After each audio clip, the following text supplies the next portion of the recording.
আসসালামু আলাইকুম, শুভ সকাল সকলকে। সমু চৌধুরী নিয়ে কিছু কথা বলতে চাই।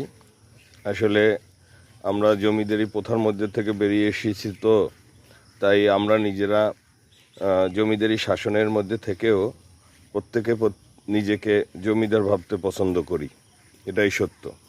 তো আমাদের দেশের এখন খুব পরিবর্তন হয়েছে, সবার হাতে মোবাইল, সবাই সাংবাদিক। তো এখানেই আমার কাছেই মিসকিন শাহ দরগা, আমার বাসার থেকে হয়তো খুব কাছাকাছি। তো আধা ঘন্টা 40 মিনিট লাগতে পারে অটোতে গেলেও, অল্প কয় টাকা ভাড়া লাগবে। তো সমু চৌধুরী সেখানে কি আসবে না? এটা প্রশ্ন নাম্বার 1। সমু চৌধুরী কি মাজারে আসতে পারে না? মাজার সমু চৌধুরীর ভালো লাগতে পারে না? সমু চৌধুরী সেখানে আইসা প্রচণ্ড গরমে কাপড় চুপুর খুইলা, গামছা পইরা, গোসল কইরা তারপরে গাছের নিচে শুয়ে থাকতে পারে না? প্রবলেমটা কি? সমু চৌধুরীকে নিয়ে সবাই যেভাবে লাগছেন, সমস্যাটা কি? সমু চৌধুরী কি মানুষ না? সমু চৌধুরী আপনি কি মনে করেন সে আকাশের তারা? সে মাটিতে তার পা পড়বে না? সে মাজারে শোবে না, মাটিতে শোবে না?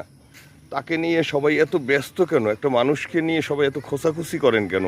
একটা ঠান্ডা মানুষ, ভদ্রলোক, আমি জানি না সে কোন ক্লাসের, সে কি মিডিল ক্লাস নাকি হায়ার ক্লাস নাকি লোয়ার ক্লাস, ইকোনমিকের দিক দিয়ে মানে অর্থনৈতিক দিক দিয়ে সে কোন ধরনের ফ্যামিলি তা আমার জানারও দরকার নাই, কিন্তু আমি মনে করি সে একজন সাধারণ মানুষ এবং মিডল ক্লাস ফ্যামিলির হওয়ার সম্ভাবনাই বেশি।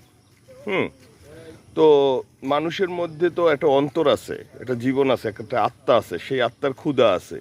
সেখানে প্রত্যেকটা মানুষ ক্ষুধা মেটানোর চেষ্টা করে এই মাটিতে।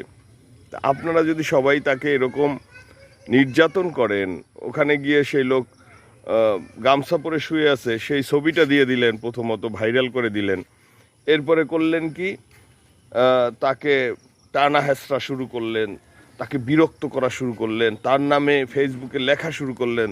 হ্যাঁ, সে পাগল হয়ে গেছে এগুলো বললেন। আরে ভাই, পাগল না কেডা? আপনিও তো পাগল, আমিও তো পাগল। পাগল তো সবাই, সবাই পাগল, একটা পর্যায়ে সবাই পাগল। যে পাগল না সে হলো অসভ্য, যে পাগল সেই মানুষ। হ্যাঁ, কেউ আল্লাহ প্রেমে পাগল থাকে, কেউ নারী প্রেমে পাগল থাকে, কেউ অর্থ প্রেমে পাগল থাকে, কেউ প্রাকৃতিক প্রেমে পাগল থাকে, কেউ আছে মাজার প্রেমে পাগল থাকে, সবাই আমরা পাগল। তো সমু চৌধুরীকে নিয়ে খুব কথা বলতে ইচ্ছা হলো, আজকে সামান্যটুকুই বললাম। সকলের জন্য শুভকামনা। কাউকে বিরক্ত করেন না ভাই, সবাই মানুষ আর সবাই সাধারণ মানুষ। ধন্যবাদ সকলকে, ভালো থাকবেন।